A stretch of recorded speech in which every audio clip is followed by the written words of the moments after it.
সোনালি আয় আয় আয়, এই দেখ না দেখ কি সুন্দর এঁকেছি দেখ।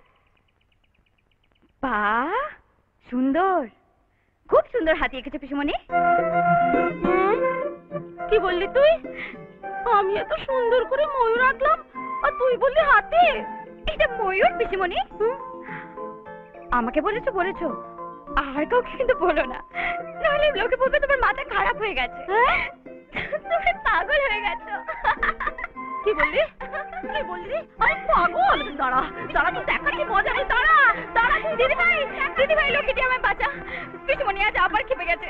সোনালি আমার নামে কি লাগছে? বাঁচাও, কেউ বাঁচাতে পারবে না, ওই কবিতা দীপালি কেউ পারবে না।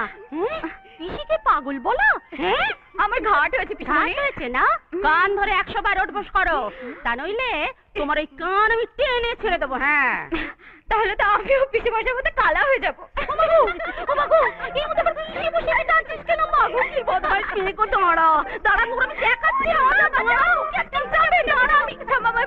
পিসিমণি আজ আবার খেপে গেছে। কেন, কি করেছিস আবার? কি করেছে? তোমার ওই আদরের নাতনি আমার অমন সুন্দর করে আঁকা ময়ূরটাকে বলে কিনা হাতি। ও মা, ময়ূরটাকে হাতি বলেছে? ও আমার মনে হয় ও বোধহয় না বুঝে বলেছে। হ্যাঁ তুই এক কাজ কর, হাতির তলায় এটা ময়ূর বলে লিখে দে, তাহলে কারো বুঝতে কোনো অসুবিধা হবে না। মা তুমিও তোমার এই নাতনির দলে? আমার অমন সুন্দর করে আঁকা ময়ূরটার তলায় ময়ূর না লিখলে কেউ বুঝতে পারবে না। অনেক সময় তাই হয় সরমা, যেমন তুই লোককে চিনিয়ে না দিলে লোক বুঝতেই পারবে না যে তুই সোনালি দীপালির পিসিমা। অথচ দেখ, তুই তো আমার ছোট বোন, মাত্র 2 বছরের ছোট, কিন্তু তোকে দেখলে মনেই হয় না। সত্যি ঠাকুরজি, তোমার দাদা তো ঠিকই বলেছে। তোমার শরীরের বাঁধন এত ভালো আর সব সময় সেজে গুজে এমন টিপটপ থাকো যে তোমার বয়সটা তো বোঝাই যায় না। তোমরা কি বলো না? না না মা, তুমি যাই বলো, এটা কিন্তু সোনালি অন্যায় করেছে।